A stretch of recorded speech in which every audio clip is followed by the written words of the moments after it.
வா எந்திரி. நீ சாப்பிடல, நான் அப்புறமா சாப்பிட்டுக்கிறேன், நீ வா எந்திரி. பாத்து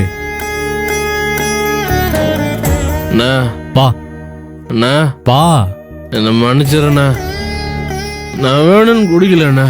அண்ணே சாரி நீ. டேய் வாடா. சொன்னதே சொல்லாத, உட்கார். அண்ணே நான் போட்டுக்கிறேன், நீ படு படு. வந்து பாத்து பாத்து பாத்து.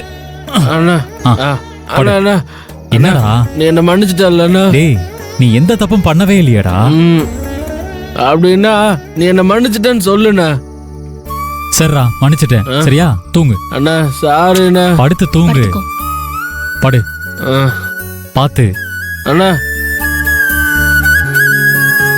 அண்ணே சாரி அண்ணே. சரி சரி படுத்து தூங்கு.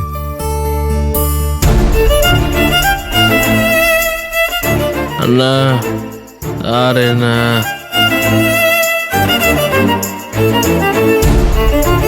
வா.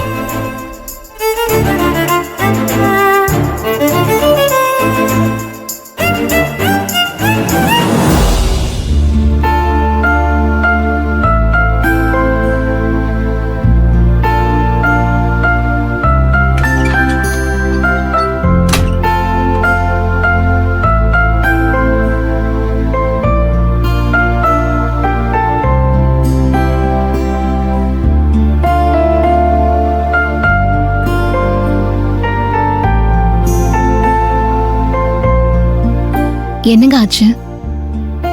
ஆதர, இந்த கார்த்தி ரொம்ப பாவம்ல. என் மேல எவ்வளவு அன்பும் பாசமும் வச்சிருக்கான். நீங்க மட்டும் என்ன, நீங்களும் தான் கார்த்தி மேல ரொம்ப ரொம்ப அன்பும் பாசமும் வச்சிருக்கீங்க. சும்மா சொல்லாத ஆதர. இல்லங்க, நான் சும்மா எல்லாம் சொல்லல, நிஜமா தான் சொல்றேன். நீங்க இன்னைக்கு கார்த்தி குடிச்சிட்டு வந்ததை பார்த்து அவனை அடிச்சு வீட்டை விட்டே விரட்டிடுவீங்கன்னு தான் நாங்க எல்லாருமே பயந்துட்டு இருந்தோம். ஆனா அவன் நீங்க அவமானப்படுறத நினைச்சு கலங்கி போய் உங்ககிட்ட மன்னிப்பு கேட்டு உங்க கால்ல விழுந்ததும் துடிச்சு போயிட்டீங்களேங்க. அவனுக்கு டிஃபன் ஓட்டி விட்டு அவனை படுக்கவும் வச்சிட்டீங்களே. என்னமோ தெரியல, இப்ப அவங்கிட்ட கோவப்படணும்னு தோணல. ஆமா, அவன் எதுக்கு சத்யா கிட்ட சண்டை போட்டான்? எப்ப சண்டை போட்டான்? அதை ஏன் கேக்குறீங்க? சத்யா எழுதி கொடுத்த லிஸ்ட படிச்சுட்டு நீங்க மயக்கம் போட்டு விழுந்து கிடந்தீங்கல்ல, அப்போ கார்த்தி வந்து உங்களை பார்த்தான். நீங்க மயக்கம் போட்டு விழுந்ததை பார்த்து சத்யா கிட்ட போய் உன்னாலதான் எங்க அண்ணனுக்கு இப்படி ஆயிடுச்சு அப்படி இப்படின்னு சொல்லி பயங்கரமா சண்டை போட்டுட்டாங்க. ஏன் அதிர, சத்யா தான் லிஸ்ட்ல எழுதுனதெல்லாம் வேணான்னு சொல்லிட்டால, அப்புறம் ஏன் கார்த்தி அவகிட்ட சண்டைக்கு போனா? ஐயோ, என்ன அதிர சொல்லு. அது வந்துங்க, அவ வேணான்னு சொன்னது கார்த்தி சண்டை போட்டதுக்கு அப்புறங்க. அப்படியா? அப்ப நான் எப்ப மயங்கி விழுந்தேன்? அது சண்டை போட்டதுக்கு முன்னாடி. என்ன அதிர முன்னாடி பின்னாடின்னு மாத்தி மாத்தி சொல்லி என்ன குழப்பி விடுற? சத்யா எழுதி கொடுத்ததெல்லாம் அவ வேணான்னு சொன்னதெல்லாம் கார்த்திக்கு தெரியுமா தெரியாதா? அதிர இத எனக்கு கிளியரா சொல்லு. அது சொல்றதுக்கு முன்னாடி தாங்க சத்யா கிட்ட குடிச்சிட்டு வந்து சண்டை போட்டான். சரி விடு, கார்த்தி தானே குடிச்சிருந்தான், சத்யா ஒண்ணு குடிக்கலையே. அவளாவது கார்த்தி கிட்ட சொல்லிருக்கலாம்ல.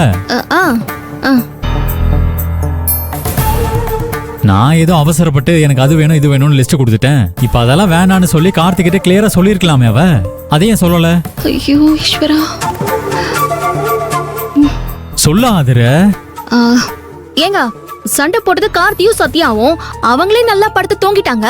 நீங்க என்னன்னா என்ன கூப்பிட்டு உட்கார வச்சு கேள்வி மேல கேள்வி கேக்குறதுலாம் சுத்தமா நியாயமே இல்லங்க. ஆதர சாரி, ஆதர சாரி.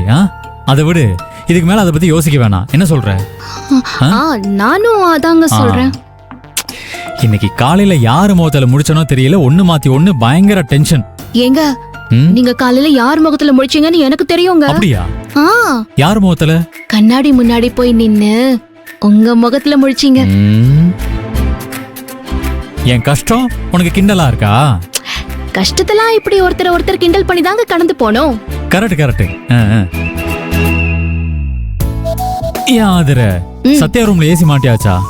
மாட்டியாச்சுங்க. ஏன் ஆதர, ஏசிய போட்டு வைக்கலாம்ல?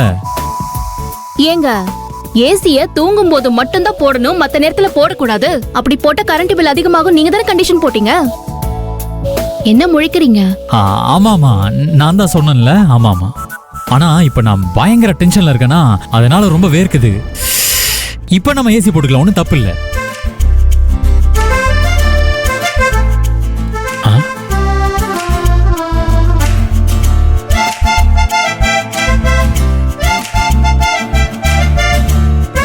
தள்ளு.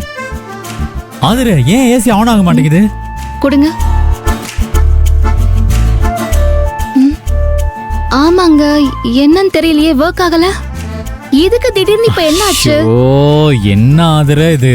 ஒவ்வொரு நாளும் இப்படி ஏதாவது ஒரு பிரச்சனை வந்து நம்மள நிம்மதியா தூங்க விடாம டார்ச்சர் பண்ணுது. ச்சே, இன்னைக்கு இந்த ஏசி ரிப்பேர் ஆனதால தூங்க முடியாது போல இருக்கு. ஷோ, இன்னைக்குன்னு பார்த்து ரொம்ப வேர்க்குதே. ஷோ, சரி, இப்ப என்ன பண்றது? ஆதிரே, வேற வழியே இல்ல. ஏசி இல்லாம என்னால தூங்க முடியாது. அதனால நேத்து ராத்திரி மாதிரி இந்த ஏசில என்ன ரிப்பேர்னு பார்த்து நானே சரி பண்ணிடுறேன். ஐயோ, ஏங்க சும்மா இருங்க ப்ளீஸ். நீங்களே அந்த புது ஏசியை மாற்றேன்னு சொல்லி மொத்த வீட்டுக்கும் கரண்ட் கட் பண்ணி விட்டது உங்களுக்கு வேணா மறக்கலாம், ஆனா நான் மறக்கலங்க. நேத்து மாதிரி கொசுக்கடியோட ஒரு ஃபேன் காத்து கூட இல்லாம என்ன கஷ்டப்பட வைக்காதீங்க ப்ளீஸ். உங்களுக்கு பொன்னியமா போகும். ஐயோ ஆதிரே, நேத்து ஒரு சின்ன மிஸ்டேக் பண்ணிட்டேன். ஆனா இன்னைக்கு நான் பக்காவா ரெடி பண்றானா இல்லையான்னு பாரு.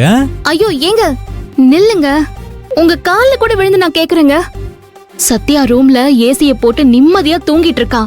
நீங்க கைய வச்சுட்டு சும்மா இருக்காம எதையாவது நோண்டி விட்டு கரண்ட் கட் ஆயிடுச்சுன்னு வச்சுக்கோங்க, இன்னைக்கும் பெரிய பிரச்சனை ஆயிடும். அதுக்கப்புறம் என்னால சமாளிக்க முடியாதுப்பா. அவ அண்ணனுக்கு போன் போட்டு வர சொல்வா. பரவாயில்லையா உங்களுக்கு? ஓகேவா? என்ன ஆதிரே, என் டேலண்ட பத்தி புரிஞ்சுக்காம இப்படி பேசிட்டு இருக்க? நீ என்ன பத்தி என்ன நினைச்சிட்டு இருக்க? என் திறமைக்கு நான் அமெரிக்காவுல பிறந்திருக்கணும்.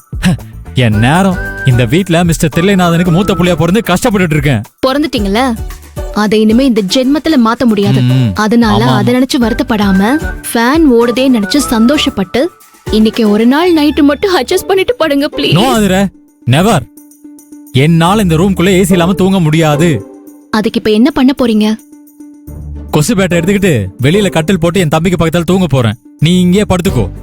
தம்பி உடையான் படைக்கஞ்சான். எங்க எங்க எங்க என்ன? ட்ரெஸ் மாத்திட்டு போங்க. இத புடி.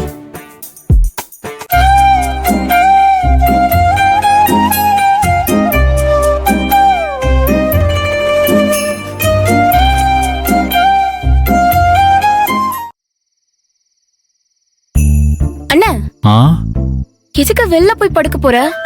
அது ஏசி வேலை செய்யல ரோகிணி. அது மட்டும் இல்ல, கார்த்தி வெளியே தனியா படுத்திருக்கான். அதான் நானும் வெளியே போய் படுக்க போறேன். சரியா? சரிண்ணே. நீங்க கதவை மூடி படுத்துக்கோங்க. சரிண்ணே. லாக் பண்ணிக்கோ.